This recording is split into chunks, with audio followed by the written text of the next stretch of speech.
Tanker cylindrical in shape, suppose करो कि ये मिल्क टैंकर है जो सिलेंड्रिकल है शेप में,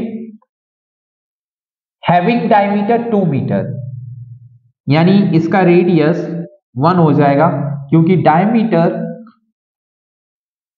2 मीटर है, तो रेडियस हो जाएगा अपना 2/2, इट मीन्स 1, 2 × 2 हो गया, तो ये 1 मीटर, ये रेडियस हो गया।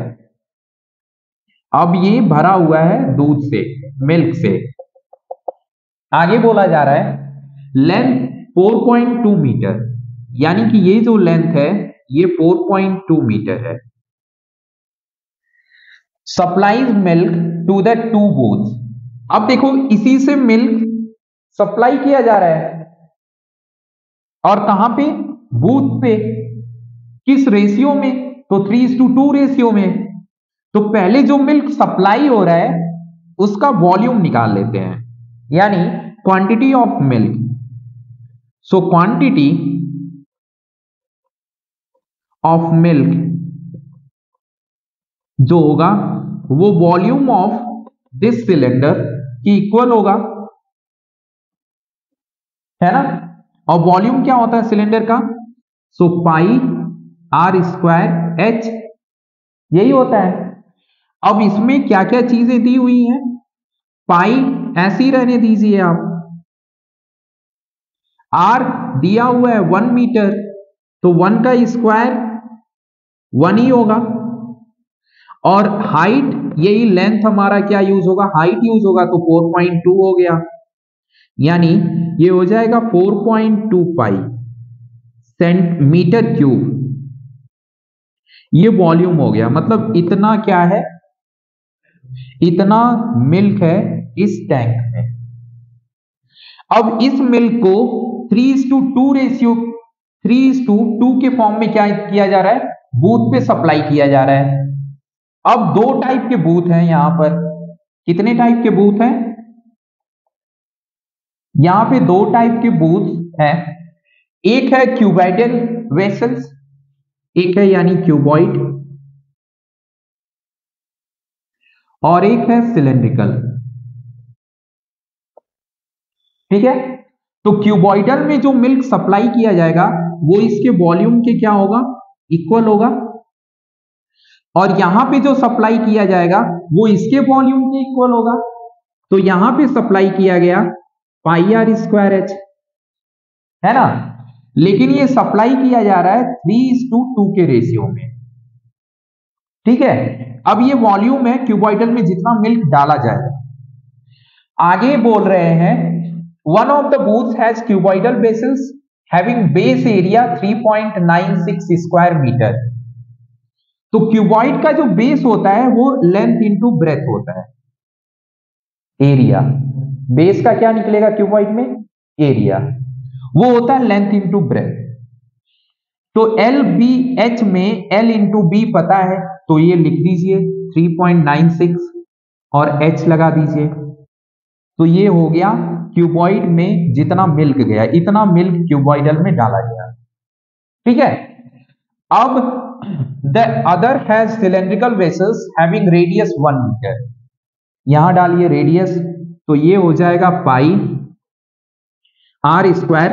ये h, दोनों के h अलग होंगे, तो इसको h1 और h2 आप कर लीजिएगा, कोई दिक्कत नहीं है। यहां देखिए इसमें r क्या होगा? रेडियस 1 मीटर दिया हुआ है, तो 1 का स्क्वायर 1 ही रहेगा, तो ये पाई h2 हो जाएगा। समझ में आया? तो ये सिलेंडर में इतना मिल्क, क्यूबॉइड में इतना मिल्क, किस रेशियो में? 3:2 में। किसमें से दिया जा रहा है? तो इसमें से। यानी कि अगर मैं 4. पहले हम सिलेंडर का देखते हैं, तो 4.2 पाई इंटू क्यूबॉइडल का देख रहे हैं पहले, 4.2 पाई टोटल मिल्क का रेशियो जो 3/3 + 2 5 हो जाएगा, 5 कर लें, तो ये इक्वल आना चाहिए किसके? इस क्यूबॉइडल मिल्क के, क्योंकि इसी रेशियो में क्यूबॉइडल में मिल्क डाला जा रहा है। तो टोटल मिल्क से अगर हम क्या निकालेंगे, रेशियो, जो रेशियो फिक्स है कि 3/5 के फॉर्म में, यानी 3/5 किस में डाला जा रहा है, क्यूबॉइडल में। ये कैसे पता चला, इससे क्यूबॉइडल का होगा 3/5 और सिलेंडर का होगा 2/5। ये कैसे आया, तो ये समझने के लिए रेशियो समझना पड़ेगा आपको। देखिए 3 क्या है, क्यूबॉइड को इंडिकेट कर रहा है, कितने में से 3 है, तो 3 + 2 5 में से 3 है, ठीक है। और सिलेंडर में कितना है, 2 है, कितने में से, तो 3 + 2 5 में से, ठीक है। तो इस तरीके से रेशियो निकाला जाता है। अब टोटल में से 3/5 अगर मैं निकालूंगा तो कितना आना चाहिए, जितना क्यूबॉइड में मिल्क है, क्योंकि 3/5 मिल्क ही तो क्यूबॉइड में है। उन्होंने बोला है 3:2, यानी 3/5 मिल्क होगा। तो ये लिखेंगे 3.96H1। समझ में आया। अब देखिए इसको सॉल्व करते हैं। तो इधर आ जाइए सॉल्व करने के लिए, क्योंकि स्पेस की वजह, या यहीं पे कर लीजिए, कोई दिक्कत नहीं है। 4.2 पाई को लिख सकते हो 22/7, 3 को ऐसे ही रहने दीजिए। 3.96 को लिखिए 396/100, और इधर H1। एक काम और करिए, ये पॉइंट हटाइए, नीचे 10 लगाइए, हो गया। 7 से इसको काटा, 6 टाइम्स में कटा। 11 से 11 2 जा, और 11 से इसे 11 3 जा, और 11 6 जा। 11 3 जा 39, 11 6 जा 66, कट गया। अब देखिए 6 से फिर इसे काटिए, 36 को 6 आ जाएगा। फिर ये 2 3 जा क्या हुआ, ये देखिए 2 3 जा क्या होगा, 6। तो इस 6 से फिर ये 6 गायब, यहां ऊपर पूरा खत्म हो गया। इस 0 से ये 0 खत्म। 5 1 जा 5, 5 2 जा 10, इधर सब कुछ कट गया, इधर भी सब कुछ कट गया, नीचे सिर्फ 2 बच्चा, और इधर H1, 2 को इधर भेज दीजिए, तो ये आ जाएगा 2, और इधर हो गया H1।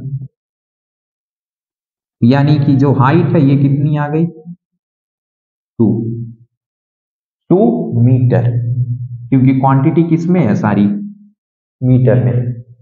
समझ में आया। सेम ऐसे ही हम इसका भी निकालेंगे, सिलेंडर का भी। तो इसी से 4.25 इंटू 2/5 इक्वल टू क्या आना चाहिए, पाई H2। तो पाई से पाई में काट दूंगा, और इसको मैं क्या कर सकता हूं, हाँ ऐसे ही रहने देते हैं, कोई दिक्कत नहीं है। या तो आप चाहिए तो नीचे 10 लगाइए, नहीं तो ऐसे ही रहने दीजिए। 5 से काटिए इसको, 5 1 जा 5, और इसको 5 से कितने टाइम से जाएगा, 5 8 जा 40, एंड 2 है, पॉइंट ऑलरेडी मैंने लगा दिया है, 5 4 जा 20 हो जाएगा। फिर 2 से मल्टीप्लाई करिए, 2 4 जा 8, 2 8 जा 16, तो 1.68 मीटर, ये हो गया H2। तो इस तरीके से सिलेंडर में जो मिल्क जाएगा वो इतने हाइट तक, और जो क्यूबॉइडल में मिल्क जाएगा वो इतने हाइट तक, 2 मीटर तक फिल होगा, ठीक है।